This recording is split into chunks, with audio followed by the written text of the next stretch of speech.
কংসের কারাগারে কৃষ্ণের জন্ম। মথুরার অন্ধকার কারাগারে দেবকী ও বসুদেব ছিলেন বন্দী। সেই রাতেই জন্ম নিলেন ভগবান শ্রীকৃষ্ণ। চারিদিকে আলো ঝলমল করতে লাগল, কারাগারের দরজা খুলে গেল, সব শৃঙ্খল ভেঙে গেল। দেবতারা আনন্দে ঘোষণা করলেন, পৃথিবীকে রক্ষা করতে কৃষ্ণ অবতার নিয়েছেন।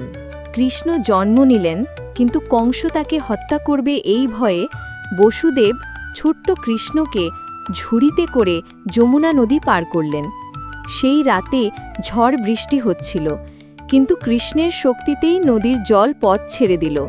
নাগরাজ শেষনাগ মাথার ফণা মেলে কৃষ্ণকে রক্ষা করলেন। নিরাপদে নন্দগোপের ঘরে পৌঁছে গেলেন কৃষ্ণ।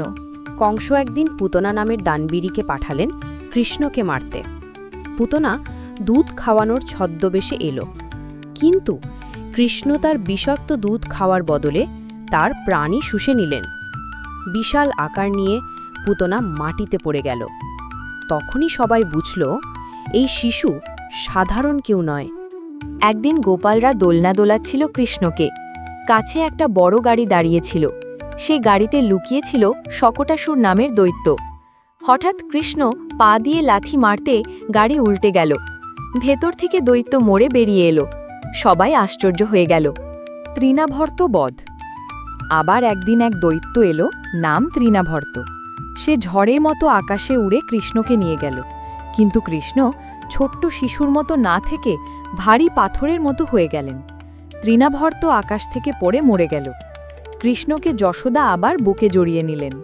কারাগারে দেবকী মাতা বারবার কাঁদতেন, তার ছেলেকে কংস হত্যা করবে। প্রতিটি সন্তানের মৃত্যুতে তার বুক ফেটে গিয়েছিল।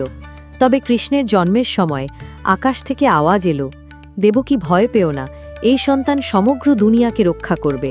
তখনই তার চোখে আশার আলো জ্বলে উঠল। কৃষ্ণকে যশোদা ও নন্দগোপের ঘরে আনা হল।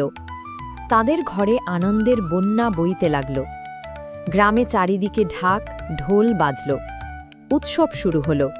সবাই বলল, এই শিশুই ভবিষ্যতে বৃন্দাবনের রক্ষক হবে।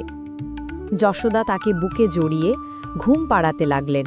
কংসকে ভবিষ্যৎবাণী বলা হয়েছিল, দেবকীর অষ্টম সন্তান তার মৃত্যু ঘটাবে, তাই প্রতিবার সন্তান জন্ম নিলে কংস তাকে হত্যা করত।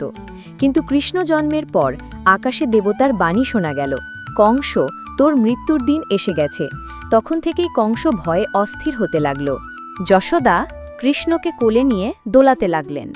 কৃষ্ণ ছোট্ট ছোট্ট হাত নাড়ছিলেন, মিষ্টি হাসি দিচ্ছিলেন, মাঝে মাঝে বাঁশি বাজাতেন।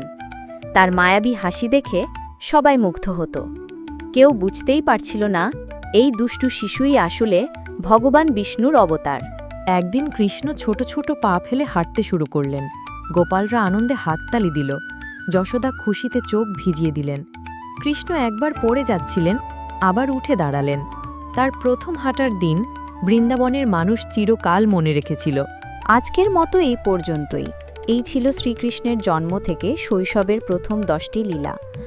আগামী ভিডিওতে আমরা শুনব আরও মজার ও অলৌকিক কাহিনী। তাই ভিডিওটি ভালো লাগলে লাইক, কমেন্ট আর শেয়ার করুন, আর অবশ্যই চ্যানেলটি সাবস্ক্রাইব করে পাশে থাকুন। জয় শ্রীকৃষ্ণ।